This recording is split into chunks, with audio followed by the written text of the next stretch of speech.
It's week 116.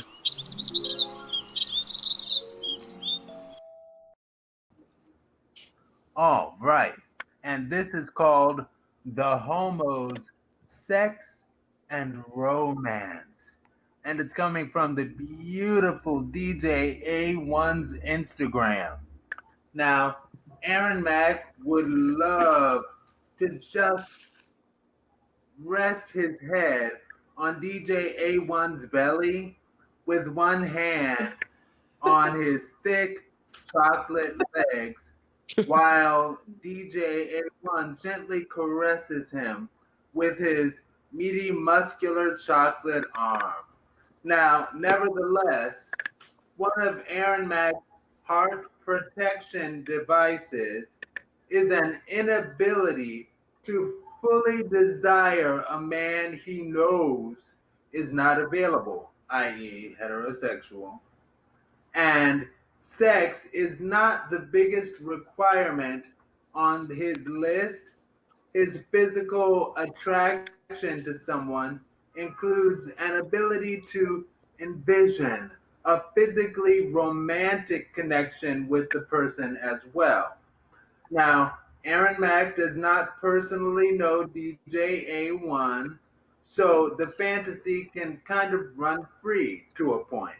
Now, question: how do you prevent a deep attraction to the beautiful yet romantically unavailable, even people who aren't as celebrated as DJ A1?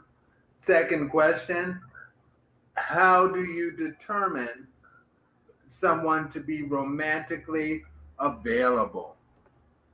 Romantically unavailable. I mean, I guess I just kind of get over it. Or, I mean, because it's nothing, I don't know.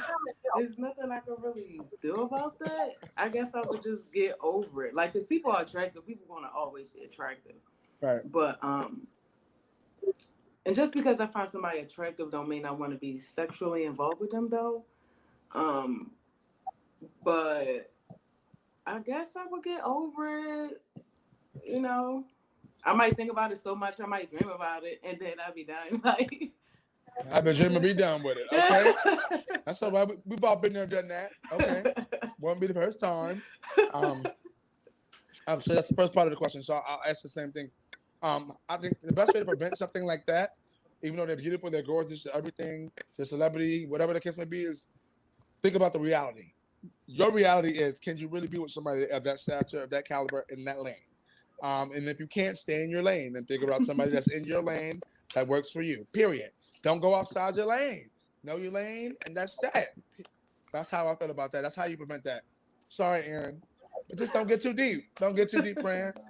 Don't get too deep in it. I'm gonna go to Romeo on this one first. Romeo, how you prevent it?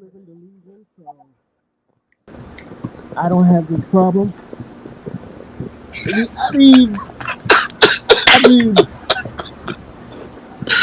That's an obvious problem.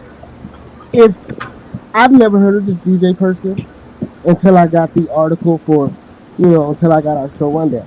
So I don't know this man. I can't want to be with somebody I don't know. That Makes doesn't sense. make sense. Okay, That's talk not about it. logical to me. Okay. See you on the same wave. I get it. Okay, Romeo, calm down. Calm down. We don't want no smoke. I'm No, I'm not messing with you. excited. I'm messing with you. I'm messing with you. I'm messing. I want you to get excited. Quincy, Quincy, how do you talk to us? How do you prevent the deep Baby, attraction? baby, it's okay. So when I was think, I had there's some things that you just think about in this talk. I said first of all, my personal podcast, I talk about sex, relationships, and mental health. I said, baby, it's called fantasy and delusion. First of all, unavailable is the biggest word right there. That's not tangible. You can't have it, baby. You better choke the chicken, beat the cat if you wanted the fantasy part. I'm dead.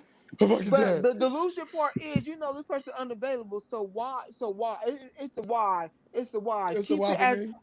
it's the why because it's when I look at the word delusion, it said contradict, and then when you look at the word fantasy, it's the imagery of sexual. So sexual imagery, all that. You know what to do. Beat that. cat, beat that meat, and let it be over with. You Don't go, is let it go farther. Cause if you go farther, it gets to a delusion. And that's all I you got to say is about breaking that. it down today. What's the dictionary on our ass? Okay. Okay. Last part of this question. We get to the last question. Okay. Second part of this is how do you determine someone to be romantically unavailable? And that starts with you, Shy. How do you?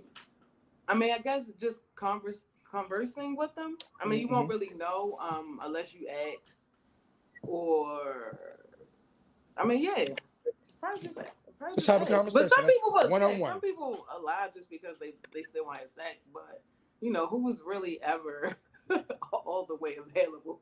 But that's Oh, another good one. thing. I'm gonna answer this one last, so I'm gonna move on. I'm gonna go to Romeo. Romeo, how do you determine someone to be romantically unavailable? You ask them.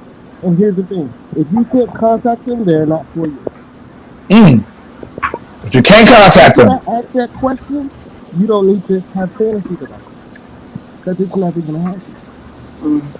Well, all right. Put a stamp in it. Signed, sealed, delivered. Okay. Quincy, talk to me. How do you determine someone's romantically unavailable? I agree with all y'all. It's the conversation, and by conversation, if you talk, because at the end of the days of texting and not having fully communication, because communication, 90% of communication, body language. So you're not gonna see the person unless you know the phone and actually see the person. You know the person action, but by texting, if they're doing short texts and not really putting no interest, baby, that's a bye bye bye. It's a chop. Let's go on He about your said a business. bye, bye, bye. It's a chop, baby. I Okay, can tell the insane. ballroom. It's a chop. Let's go on about your business because if somebody interested in you because they're gonna be on the same thing in conversation. But if they going okay in the one letter and that little the one sentence, the one letter, it's a chop, baby. It's gone. Bam. Chop done. Okay, so my last input to this is how do I know they're romantically unavailable? When they don't even know who they are for themselves. Because baby, you can't be romantically inclined to be with me if you don't even know who you are. You still trying to find it, still trying to determine it, still look Rosetta Stone in it, trying to figure out what language it's in. Baby, you can keep it moving. You're not ready. You're not ready. Okay, because you don't know you. You can't be ready to know somebody else if you don't know you first. All right, cool. So last but not least, we gotta get into this last question, which is 2 or 3 cards from the from our Let's Talk Tonight Ace Metaphoric cards. And so let's get to this. You know what I'm saying? You guys have been giving great feedback so far. So these should definitely be interesting. Aaron Mack, take it away. Let's finish this last question. And let's do it. Let's get out of here.